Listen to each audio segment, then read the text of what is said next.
Έλενα Ορφανίδου, δουλεύω στην Τράπεζα Πειραιώς εδώ και 13 χρόνια και είμαι υπεύθυνη για τα εναλλακτικά δίκτυα της τράπεζας, που αυτά είναι το Internet Banking, το Mobile, το Phone Banking, οτιδήποτε έχει να κάνει με ανάπτυξη σε ταμπλέτες. Και εδώ σήμερα θα μάθουμε για το e-banking και τη χρησιμότητα στην καθημερινότητά μας. Λέγομαι Έλενα Ορφανίδου, δουλεύω στην Τράπεζα Πειραιώς 13 χρόνια στο κομμάτι της ηλεκτρονικής τραπεζικής. Αυτό τώρα τι έχει μέσα του? Έχει όλα τα εναλλακτικά δίκτυα της τράπεζας, που ουσιαστικά αυτή τη στιγμή δεν έχουμε μόνο τα Automated Payment Systems, τα οποία είναι κάτι μηχανήματα που μπορεί να έχετε δει στα καταστήματά μας, που μπορείς να πληρώσεις λογαριασμούς με μετρητά. Και δεν έχει η ομάδα μου και τα ATM.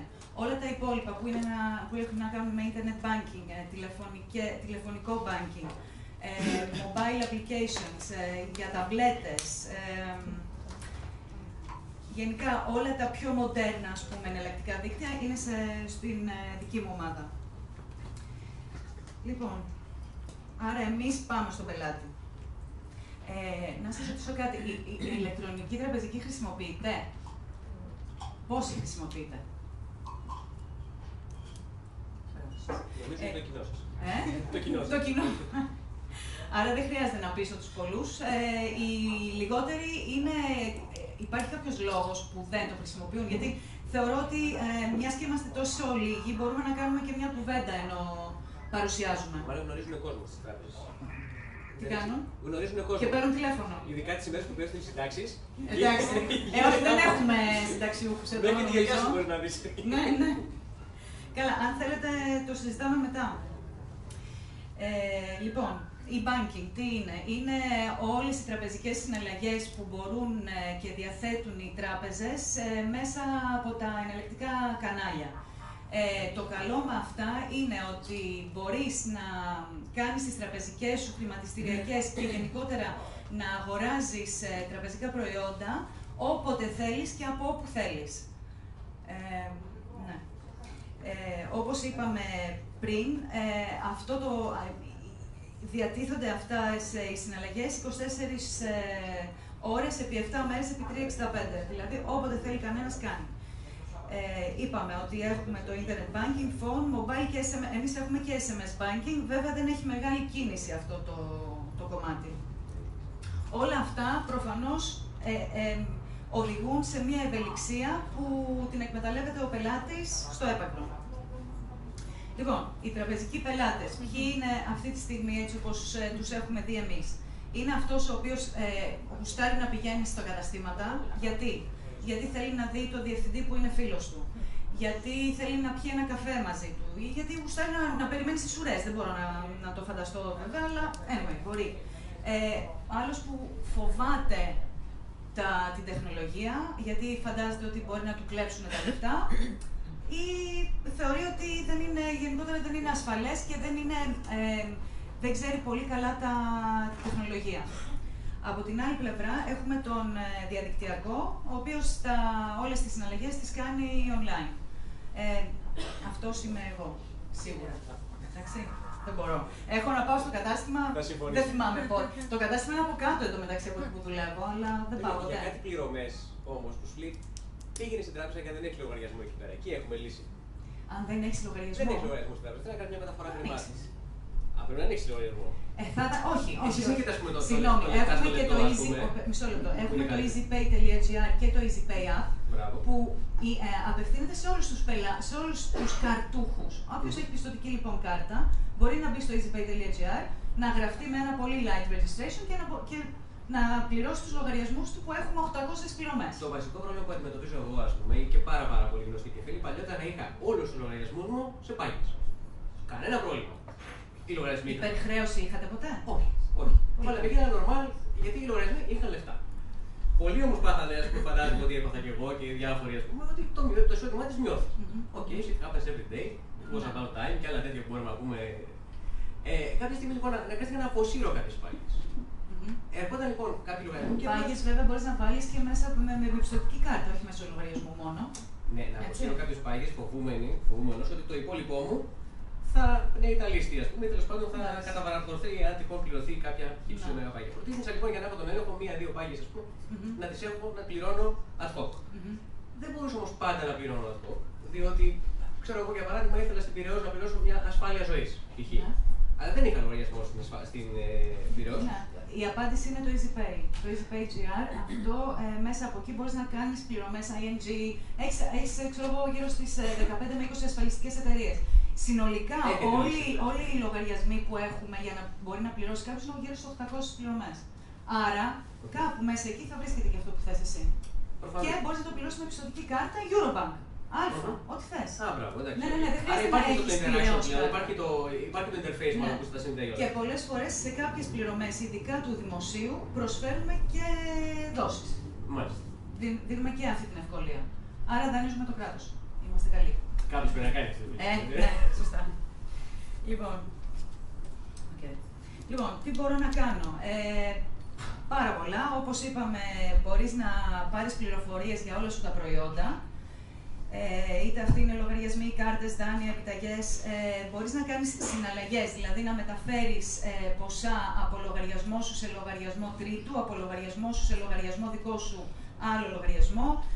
Μπορείς να στείλεις έμβασμα εσωτερικό ή εξωτερικό. Πολλές πληρωμές, όπως είπαμε, γιατί τον ίδιο αριθμό πληρωμών τον έχουμε και μέσα από το Internet Banking. Και οι εταιρείες μετά μπορούν να κάνουν μαζικές πληρωμές, μισθοδοσίες και διάφορα άλλα που είναι πολύ corporate specific. Ερωτησούλα να διακόπτω εγώ κάπου. Βεβαίως, είναι πιο εύκολο και για μένα. Να ρωτήσω το εξής. Έχουμε πάντα εγώ όταν κάθε φορά μπαίνω στην τράπεζα, φαντάζομαι και οι υπόλοιποι, το πρώτο πράγμα που λένε θυμάμαι το σωστό PIN. Άραγε. Ναι, οκ. Και τι verification έχω, ας πούμε, αν για κάποιο λόγο δεν είναι το σωστό PIN. Και η χ τράπεζα, ας πούμε, μου δίνει token. Πρέπει να βάλω ένα USB που πρέπει να έχω οπωσδήποτε υπολογιστή, που να διαβάσω το token, να το πληκτρολογήσω και άλλα τέτοια. Άλλα θα μου δώσουν ένα SMS το οποίο θα πρέπει να το κάνω verification τέλος πάντων. Άλλα θα μου στείλουν ένα email και πρέπει να το κάνω copy-paste και άλλα τέτοια. Ποιος είναι ο απλούστερος τρόπος, κατά τη γνώμη σας, όπου μπορεί να μπαίνει μέσα ο άλλος στο φτερό πάνω? Κοίτα να δεις, για μένα, κάτι που δεν έχουμε εμείς, αλλά κάτι που το χρησιμοποιούν αρκετά στο εξωτερικό, είναι ένα light registration, το οποίο μπορείς απλά να κάνεις view τα προϊόντα σου, αλλά να μην κάνεις συναλλαγές, χρήματα συναλλαγές. Οπότε κάνεις online registration, παίρνεις κάποιους κωδικούς και βλέπεις αυτό το πράγμα. Αυτό το λέω επειδή ούτως ή άλλως αυτή είναι εκπαιδευτική.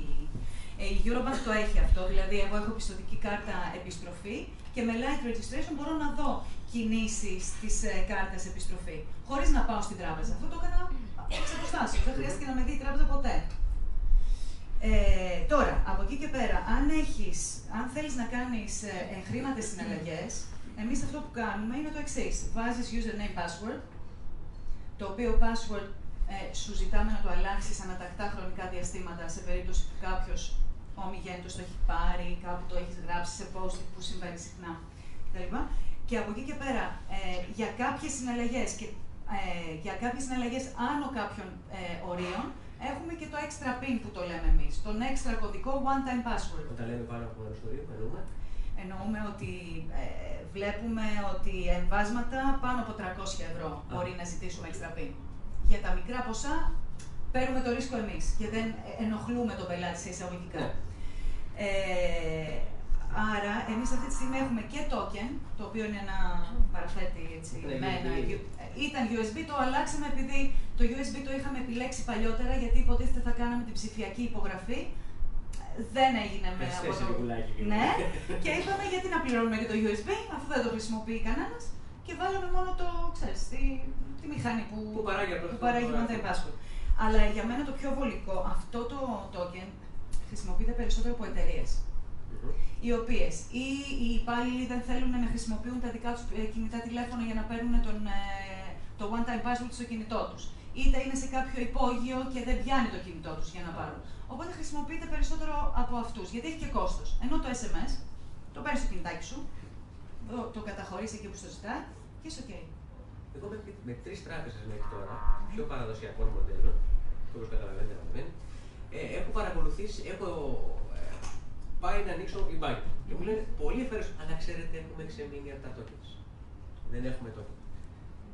Είναι κανένας από εσάς που σας έχει τύχει αυτό, αλήθεια? Εγώ. 2, 3. Okay. Θα μπορούσα δηλαδή με λίγα λόγια να χρησιμοποιήσω μια μορφή με αποστολή SMS. Και παλιότερα η Εθνική και η Εγνατία, επειδή από Εγνατία προέρχομαι, είχε χαρτιά με tongue list. Να ξέρεις τι tongue list. Ναι. Transaction Authentication Number, λίστα χαρτί, και κάθε φορά που χρησιμοποιούσα έσβηνα με το χέρι. Εντάξει, εξελισσόμαστε, αλλά νομίζω ότι το πιο χρήσιμο είναι το SMS. Κατά την άποψή μου. Εντάξει, το πολύ να μην το λάβεις την ώρα που το θέλεις, βέβαια, γιατί τα δίκτυα κάποιες φορές δεν είναι. Λοιπόν, εκτός από λοιπόν όλα αυτά που είπαμε, οι άλλες υπηρεσίες που προσφέρονται είναι τα e-statements, άρα δεν παίρνεις hard copy statement, παίρνεις ηλεκτρονικό, το οποίο κάνει καλό, θέλει και τώρα να το πω λίγο μαρκετινιστικά, στο περιβάλλον, στο ότι τα αρχιοθετείς στο PC σου και δεν έχεις χαρτούρα στο σπίτι σου, αν θες να τα αρχιοθετείς. Γενικότερα, κατά την άποψή μου, είναι πιο. Εκτός αν κάποιος θέλει να ασχοληθεί με το εμπόριο χάρτου. Μπορεί και αυτό. Να κάνει την ανακύκλωση και μετά να τα πηγαίνει κάπου. Ναι. 1,5 ευρώ το τόνος. Σωστά. Αυτό λοιπόν στην τράπεζα, το e-statement, ναι, θεωρώ πραγματικά ότι είναι πολύ χρήσιμο για τον τελικό πελάτη, αλλά στην τράπεζα κοστίζει 1 ευρώ η αποστολή. Είναι πανάκριβο. Είναι πανάκριβο. Τέλος πάντων. Και βέβαια μπορείς να κάνεις online αιτήσεις για άνοιγμα λογαριασμού. Μιλάω συνολικά. Δεν σημαίνει ότι όλες οι τράπεζες θα κάνουν όλα αυτά που λέω, έτσι. Εμείς δηλαδή μπορεί να ανοίξεις λογαριασμό, μπορείς να ανοίξεις time deposit, μπορείς να πάρεις προθεσμιακή κατάθεση, μπορείς να αγοράσεις ασφάλεια αυτοκινήτου. Αυτά προς το παρόν. Και προχωράμε προς αυτή την κατεύθυνση. Λοιπόν, με απλά λόγια είναι αυτά που είπαμε πιο πριν. Το λεπτό στο λεπτό είπες πριν. Ναι. Ναι. Μ' αρέσει. Εμένα μου άρεσε η ιδέα, το πρωτοείδα. Το χρησιμοποιείς? Μια φορά έτυχε να το χρησιμοποιήσω, αλλά να μου καταθέσω το μάλλον και ήταν πάρα πολύ απλό, γρήγορο, χωρίς πολλά, ούτε verification, ούτε πήγαινε, ούτε χίλια δυο. Εσύ ήσουν παραλήπτης δηλαδή. Παραλήπτης. Λοιπόν, το λεφτά στο λεπτό τι είναι? Όταν το είχαμε προωθήσει για στρατιώτες που στέλνει η μαμά λεφτά στο παιδί της, στο καημένο που δεν έχει να αυτό. Ναι, ακριβώς. Λοιπόν, τι είναι? Ένας πελάτης της Πειραιώς, ο οποίος έχει είτε χρεωστική κάρτα που μπορεί να το κάνει από το ATM, είτε phone banking, είτε internet banking, αυτή την συναλλαγή την έχουμε μόνο εμείς στην Ελλάδα, στέλνει μία εντολή η οποία παράγει έναν 7ψήφιο κωδικό. Αυτόν τον 7ψήφιο κωδικό μαζί με το ποσό το οποίο παίρνεις, ας πούμε, τηλέφωνο, αυτός που θέλει να τα παραλάβει, του λες ποσό και κωδικό, πάει στο ATM, πατάει ένα από τα πλήκτρα που βλέπεις στην οθόνη δεξιά και αριστερά, τα 4 και 4, ξεκινάει η συναλλαγή, βάζει κωδικό, βάζει ποσό, παίρνει λεφτά. Τόσο απλό και πρωτοποριακό. Είναι όπως τα bitcoin, το πούμε αργότερα. Κάπως έτσι. Τηλεφωνικά γίνεται αυτό. Μπορείς είτε μέσω phone banking, είτε μέσω internet banking, είτε μέσω του ATM. Δηλαδή, έχεις χρεωστική κάρτα, λες θέλω να κάνω λεφτά στο λεπτό για κάποιον άλλο, φτιάχνεις τη συναλλαγή, δηλώνεις το ποσό, φεύγει, σου έρχεται ένας κωδικός, τον δίνεις τον κωδικό μαζί με το ποσό. Είναι συνδυασμός, δεν μπορείς να βάλεις έναν 7ψήφιο κωδικό με άλλο ποσό, δεν υπάρχει περίπτωση να στο δώσει, πρέπει να ματσάρει. Είναι και λόγω ασφάλειας. Βέβαια, να πω εδώ και ένα κακό, ότι λόγω anonymity του παραλήπτη, όλο το phishing το οποίο τρώμε είναι για αυτή τη συναλλαγή. Ναι. Ναι, γιατί είναι δύσκολο να βρεις, να κάνεις trace τα λεφτά. Λογικό. Ο καθένας με τα ρίσκα του. Ακριβώς, ο καθένας με τα ρίσκα του. Λοιπόν, γιατί να το επιλέξω? Φαντάζομαι ότι με όλα αυτά που έχουμε πει μέχρι τώρα και στη συζήτηση, γιατί είναι εύκολο, γιατί το κάνω όποτε θέλω και δεν χρειάζεται να σκεφτώ ότι πρέπει να πάρω το αυτοκίνητο, να βρω να παρκάρω, να περιμένω στην ουρά κτλ. Το κόστος για τις συναλλαγές αυτές που γίνονται μέσα από τα εναλλακτικά δίκτυα είναι πιο φθηνό από το κατάστημα. Δηλαδή μιλάμε ότι μπορεί το έμβασμα να κάνει 15 ευρώ στο κατάστημα και online να κάνει 0,80 ή 1 ευρώ. Έχει απίστευτες διαφορές σε κάποια πράγματα.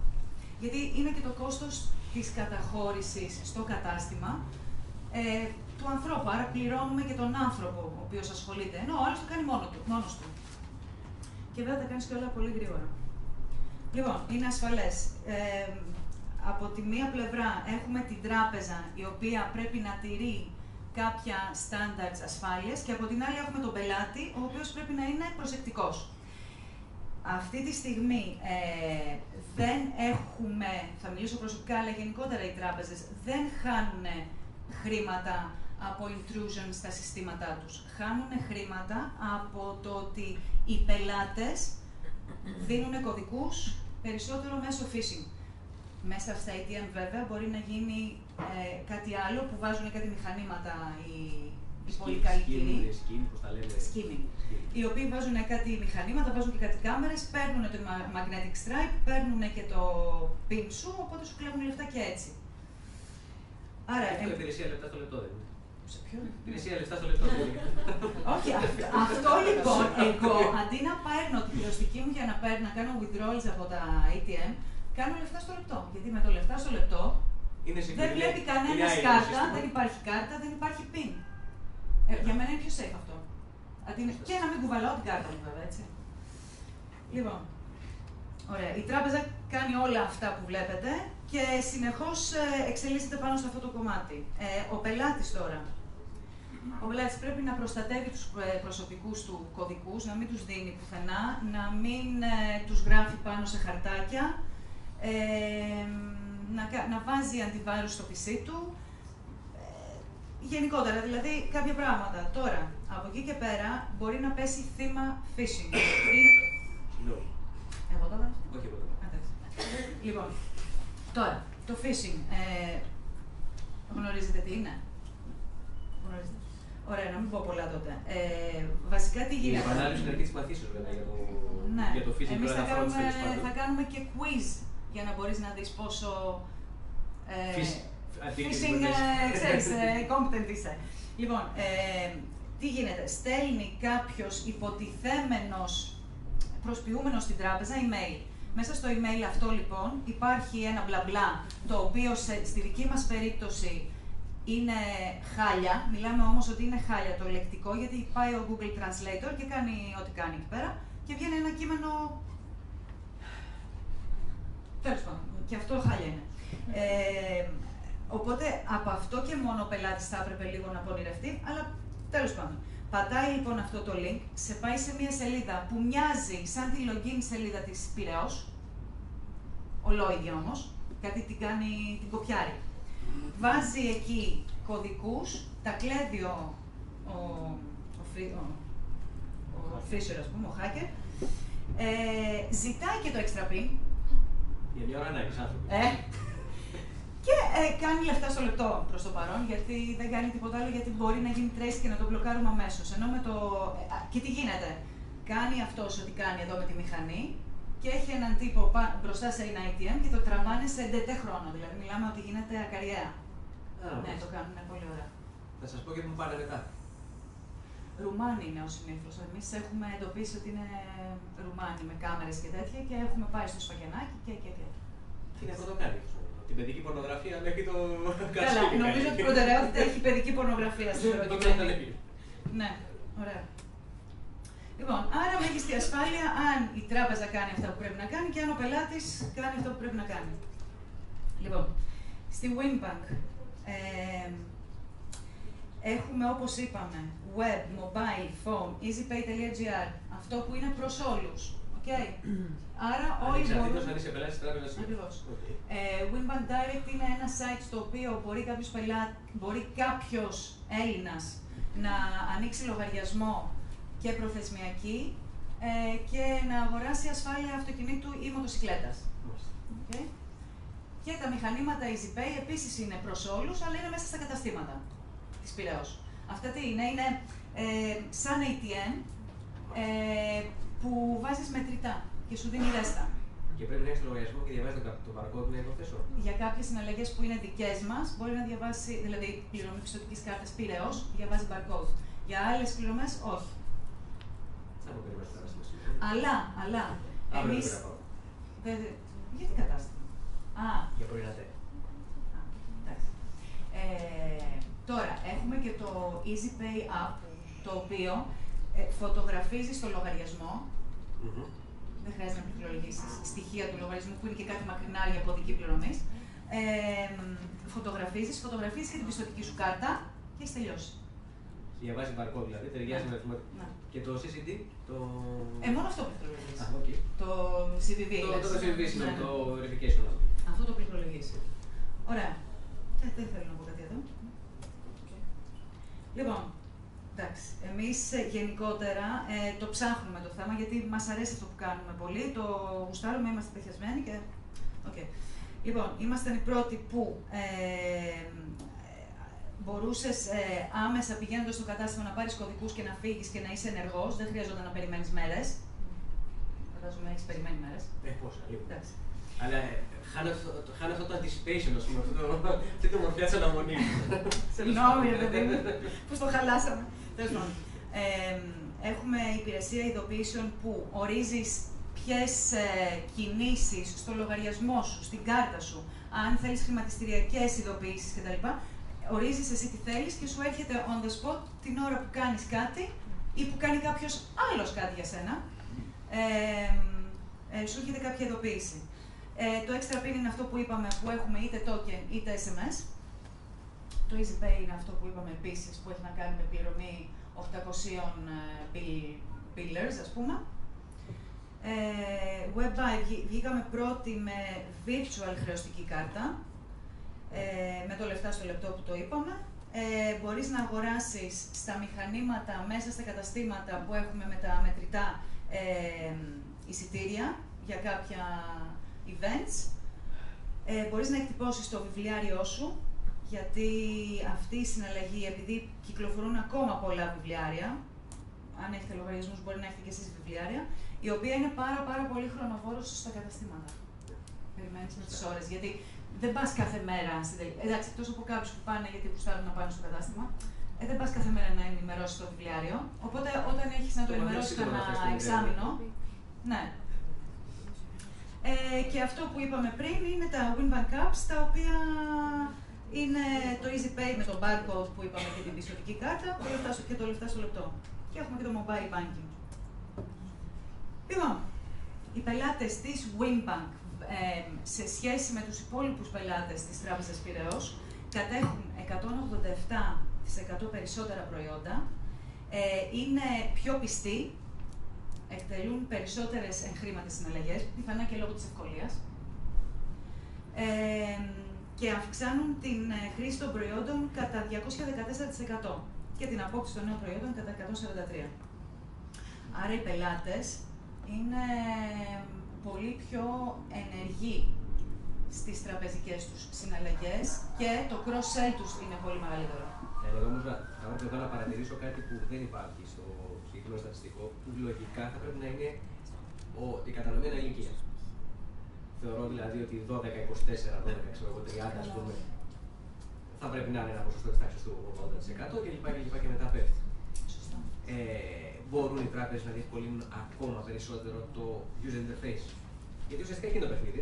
Το user interface για να μπορέσει να προσελκύσει ανθρώπους, ξέρω εγώ, από 60 και αν. Οι οποίοι είναι οι άνθρωποι που κατά εξοχήν δικαιούνται να μην είναι στις ουρές. Στην τελική ανάλυση. Είναι θέμα user interface, είναι θέμα εμπιστοσύνης, είναι θέμα ψηφιακού αλφαβητισμού γενικότερα. Νομίζω ότι αυτό είναι το μεγαλύτερο ποσοστό.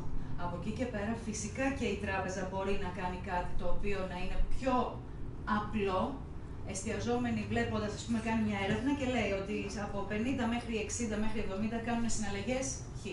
Ωραία, βάζω στο internet banking μόνο αυτές τις συναλλαγές και αν θέλουν να το κάνουν upgrade το κάνουν και τα γράμματα είναι πιο μεγάλα. Ξέρω εγώ, το κάνεις λίγο πιο διαφορετικό. Το verification θα μπορούσε να είναι. Ποιο? Το verification ID. Ουσιαστικά ο έλεγχος της ταυτότητας. Γιατί εκεί κολλάνε περισσότερο να θυμούνται ένα PIN το οποίο είναι τουλάχιστον 4 ψηφία, ένα user ID το οποίο είναι αλφαριθμητικό, κατά πάσα πιθανότητα. Είναι δύσκολο κάποιος να το θυμηθεί, να το πληκτρολογήσει, να. Θα μπορούσε να είναι βιομετρικό. Θα μπορούσε. Ήριδα, αποτύπωμα κτλ. Το σκέφτεται η τράπεζα. Όλα τα σκεφτόμαστε. Ενώ τα σκεφτόμαστε. Όχι ακαδημαϊκά όμως. Όχι ακαδημαϊκά. Όχι. Και Google Glass σκεφτόμαστε και Smartwatch σκεφτόμαστε. Αλλά οκ. Αυτά δεν είναι για αυτές τις ηλικίες. Αυτά είναι. Εντάξει. Λοιπόν. Και το πιο σημαντικό είναι ότι παίρνουμε τα πάνω μας όταν βλέπουμε θετικά σχόλια μέσα από τα social media στα οποία έχουμε παρουσία και βέβαια και από τα email τα οποία μας... Αν αναφέρετε στη διαφήμιση, η ζωή είναι πολύπλοκη, την κάνεις like έτσι κι αλλιώς δηλαδή. Εντάξει, οκ. Είτε είναι τραπεζικό το θέμα, είτε όχι, ήταν καλό το κόσμο. Μπράβο στο marketing της Τράπεζας Πειραιώς. Εμείς δεν είχαμε να κάνουμε κάτι. Λοιπόν, ωραία.